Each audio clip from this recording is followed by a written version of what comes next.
എൻ്റെ പ്രിയപ്പെട്ട സഹോദരങ്ങളെ, നമ്മൾ ഒന്നിച്ചു നിൽക്കേണ്ട കാലമാണ്. സാഹചര്യം അത് ആവശ്യപ്പെടുകയാണ്.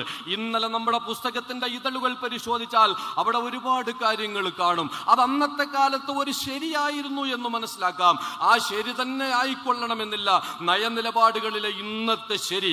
അതുകൊണ്ട് ഇവിടെയുള്ള ഉലമാക്കൾ ഈ രംഗത്ത്, ഞാൻ സംസ്ഥാനക്കാരനാണ്, ആയിരിക്കുന്നു നമ്മ ബഹുമാനപ്പെട്ട കാന്തപുരം ഉസ്താദിന്റെ ആളുകൾ, ഈ ഇരിക്കുന്ന പണ്ഡിതന്മാര് ഷംസ് നമ്മുടെ സയ്യിദുൽ ഉലമയുടെ ആളുകൾ, അതുപോലെ ദക്ഷിണ കേരള ഉലമാക്കൾ. നിങ്ങൾ ഈ അടുത്ത കാലത്തെങ്ങാനും കണ്ടിട്ടുണ്ടോ ഇതുപോലെ ഒരു സദസ്സ്? കാണാനേ തരമില്ല. 30 വർഷങ്ങൾക്കപ്പുറത്തായിരിക്കാം ഒരുപക്ഷെ കണ്ടിട്ടുണ്ടാവണമെങ്കിൽ കണ്ടിട്ടുണ്ടാവുക. ഇന്നെല്ലാവരും ഒരുപോലെ ഒരു സദസ്സിലാണ്. എൻ്റെ പ്രിയപ്പെട്ട ഉമറാക്കളോട് എനിക്ക് പറയാനുള്ളത്, ഈ ദൗത്യം നിങ്ങൾ ഏറ്റെടുക്കണം. നിങ്ങളുടെ മഹല്ലുകളിൽ ഇത് നടപ്പാക്കണം. നിങ്ങൾ കൂടെ നിൽക്കണം.